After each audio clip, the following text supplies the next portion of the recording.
So for this particular segment, I'm going to press F4, go into Preferences, and we're going to disable current box cutter, and we're going to enable the previous version of box cutter, which I'm using 716.9, definitely an older version of box cutter, and we'll press Alt W, and we don't have any of the fancy pants new features like Alt Scroll or anything. It's just classical box cutter. We're just drawing box, nothing crazy here.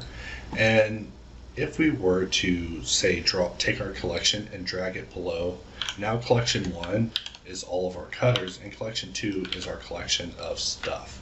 And we don't actually want this stuff. We'll just get rid of that, for simplicity, but keep in mind that we are now on collection 2. Watch what happens in the outliner whenever I draw a cut.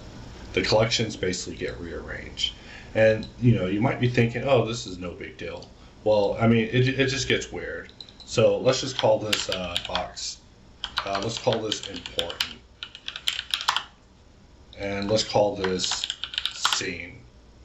And so we have layer 3 that's scene, right? I call my collections layers, is how I rationalize it.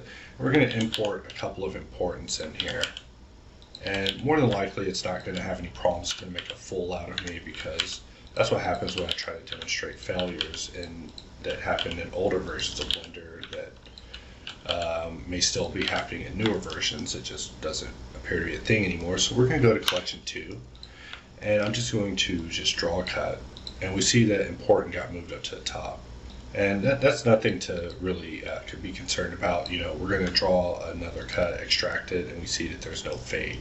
Kind of sad, but we'll just draw our cut here, and this cut may look like it's proportional, but it's actually constrained to a square, if you want to compare that to what's happening in the newer version. But the main thing is, let's jump over to scene, and we still actually have our cubes here, so things actually worked out. So let's go to important again, and let's just try to really mess up the place. So I'm just going to draw some boxes and just slice things out, really scale things up. It's the only way I know to make a mess around here anymore.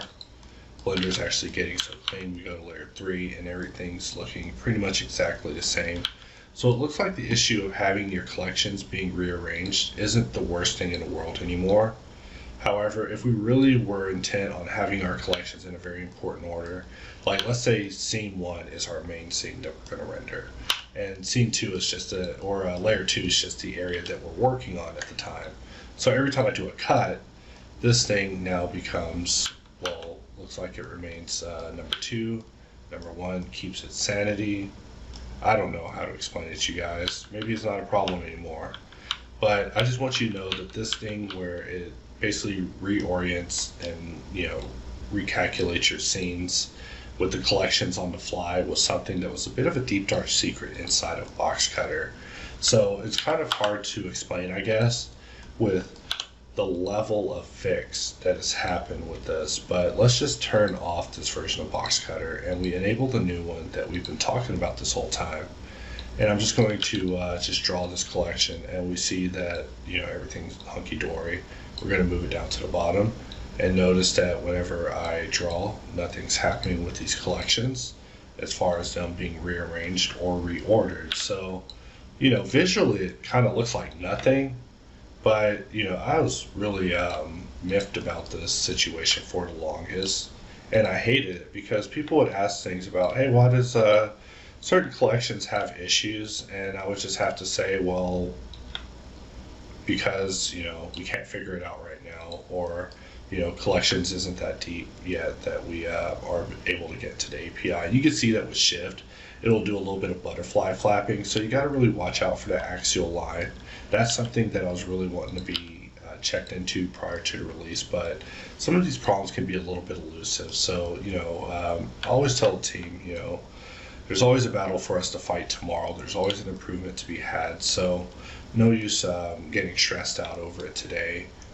Just as long as the product is definitely better than it was before, we can stand behind it as being a faithful release. So everyone's with us on that. So that, in a nutshell, is the collection improvement.